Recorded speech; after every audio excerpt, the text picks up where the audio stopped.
سلام كبرى سمعتي لومي شدشت لكاتيت كل التشعن 24 كساف فتصامي فنونا مسانا كتصنحون عدمنا نابعلتاو زينا كنسغرينا ارسات نو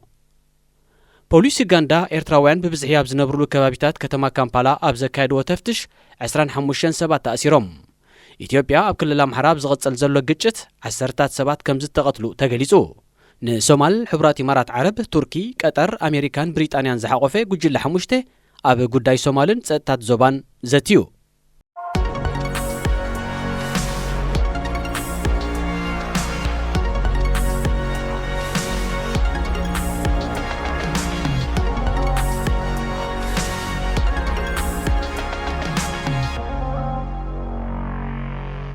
زينا بزرزر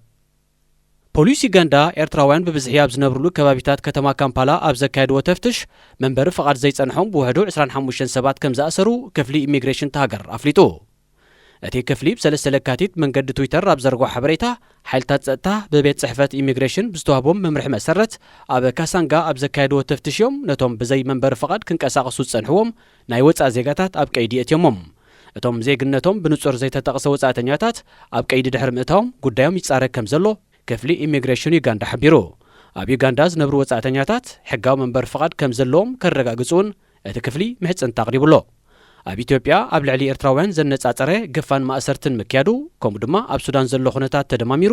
ብዙሓት ኤርትራውያን ብመንገዲ ደቡብ ሱዳንን ኬንያን ናብ ዩጋንዳ ይሰግሩ ከም ዘለው ይፍለጥ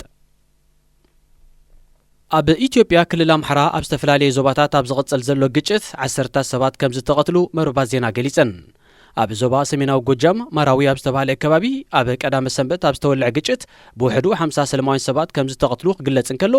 ኣብ ከባቢ ጎንደር እውን ኣብ መንጎ ሰራዊት መንግስትን ዕጡቓት ኣምሓራን ጽዕጽዕ ናይ ተኽሲ ምልውዋጥ ይቕጽል ከም ዘሎ ተሓቢሩ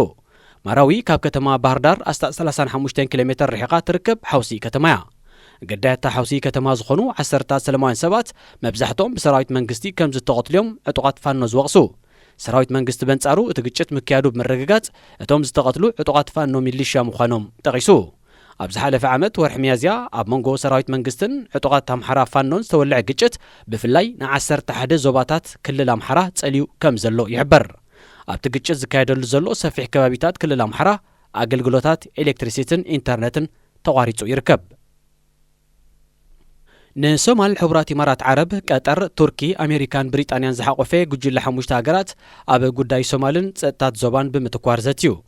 እቲን መበል 50 ዓመት ውስጥ ተጋበየ ዋዕላ ኣብ ርጋትን ብልጽግናን ሶማል ዘተኮረ ነይሩ ኣብቲ ዝሓለፈ ሰሙን ኣብ አቡዳቢ ዝተኻየደ ዘተ ፕሬዝዳንት ሶማል ሐሰን ሼኽ መሐሙድ አንጻር ሽበራ ዝተኻየደ ሓበራዊ ቃልስን ዓወታቱን ክዕቀብ እንተኮይኑ ሉዓላውነት ሶማልን ግዝኣታዊ ሓድነትን ከምኡ ድማ መሬታዊ ውህደታን ኣገዳሲ ምዃኑ ኣስሚሩሉ ኢትዮጵያን ርእሰ ምሕዳር ሶማሊላንድን ኣብ ዋንነት ባሕሪ ኣተኪረን ዝኸተሞ ናይ መረዳድእ ሰነድ ንሉዓላውነትን ግዝኣታዊ ሓድነትን ሶማል ዝፈታተንን ንሽበራ ዝዕድም ምዃኑን እዩ መንግስቲ ሶማል ዝቃወም ኣሜሪካ ነቲ ንርእሰ ምሕዳር ሶማሊላንድ ከም ሃገር ኣፍልጦ ናይ መሃብ ውሳኔ ዘለዎ ናይ መረዳድእ ሰነድ ክትነጽጎን ከላ ምስታ ርእሰ ምሕዳር ኣቐዲሙ ዝተበጽሐ ናይ ወደብ ስምዓት ዘለዋ ሕቡራት ኢማራት ዓረብ ግና መርገጽያ ዘነጸረ መግለጺ ኣይሃበትሉን ጉጅለ 5 ሃገራት ኣብ ሶማል ምርግጋን ሕውየትን ንምፍጣር ኣብ ዝካየድ ሓበራዊ ጻዕሪ ዝነጥፋ ሃገራት ዝሓቆፈ እዩ ከብራት ሰማዕቲ ዜና ተዛዚሙሎ